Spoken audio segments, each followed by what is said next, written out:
I got you. Don't try to move, or you hurt.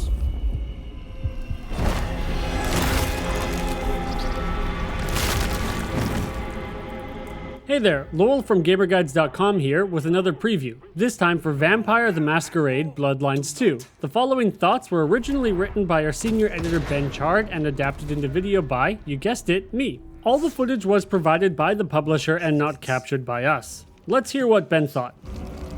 My mouth is coming out of either. Well, I know the back of my hand like the back of my hand, and that is not my hand. There's no way around it. Vampire the Masquerade Bloodlines 2 has had a troubled development cycle. After it was announced that a sequel to the hugely popular Vampire the Masquerade Bloodlines was in the works, fans have been anxiously waiting for the follow-up. Unfortunately, the game would go on to suffer several delays and eventually new developers. The Chinese room took over development in 2021, with a formal announcement in 2023 that they would be finishing development of this much anticipated sequel. It's safe to say that there's a lot of worry about how this turned out, and the publisher has been keen to point out that it is a spiritual successor to the much-loved original. We recently got the chance to take the game's opening for a spin, and there are reasons to be both optimistic and cautious with the final release.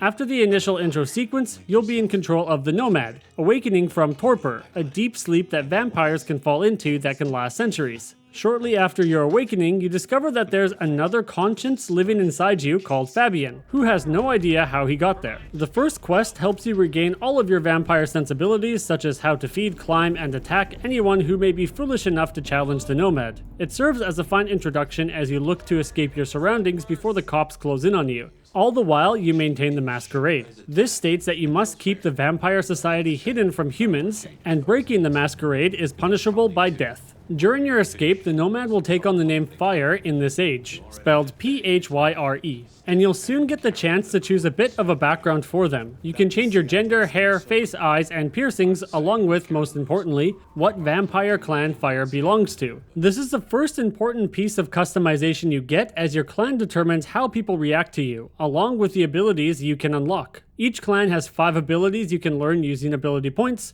earned from accruing experience, and although you can learn abilities from another clan, these are far more expensive and require you to drain blood from specific civilians. Think 2 ability points versus 10 for one from another clan. The abilities do help to change the playstyle up from each of the clans, although there's not a huge degree of choice. Although it's early days, we're hopeful there will be more cause to mix and match from other clans, as it seems a bit limited. So as soon as you've spent your first night at Fabian's Haven, you're free to explore a frigid Seattle set against the backdrop of Christmas. You have free reign over the city, along with a directive not to break the Masquerade. This can be easy to do if you're not careful, such as feeding in public or using your vampiric talents without a care for the people around you. You'll find civilians across Seattle, and you can feed off them to restore your health and abilities, along with accruing the points from specific civilians to unlock abilities from other clans, which is something we're hoping will become more of a necessity later in the game. There are 3 different types of blood to track down, and you'll also need to make sure you don't feed out in the open, as it takes longer to feed on them than it does your enemies during battle. While the city is beautifully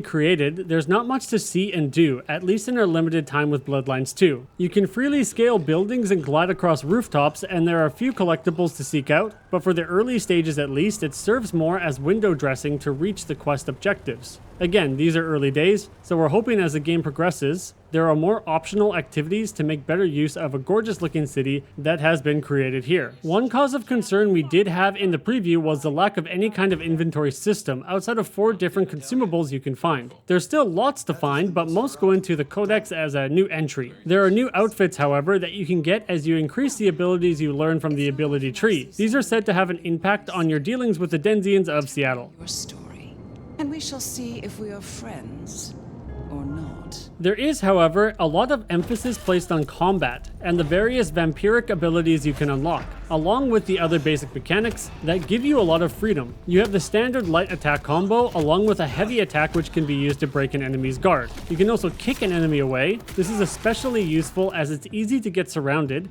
and as combat is fast and frantic, you'll need to manage this with your positioning. You can freely use telekinesis at any point during combat too. This will allow you to pull lighter enemies toward you and allow you to initiate an attack on them. Of course, you'll also use this ability outside of combat to traverse the various locales you visit. Never mind, just go, go!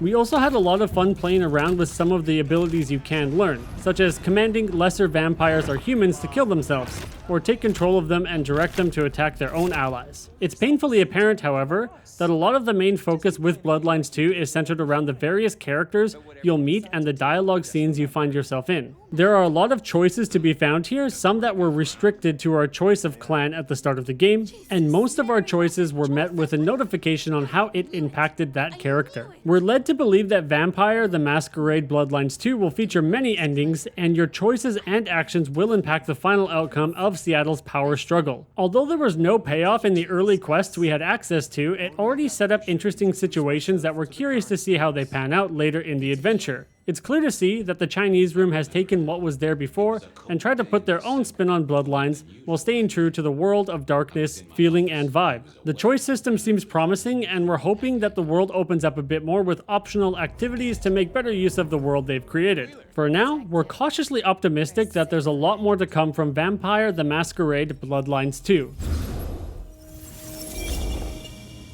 No, Marla. I wouldn't kill you for a cigarette. But someone did, right? And that's it for our preview of Vampire: The Masquerade Bloodlines 2. What did you think? Let us know in the comments. And shoot us a like and maybe even subscribe so we can continue on our quest to fulfill all your gaming needs here at Gamer Guides.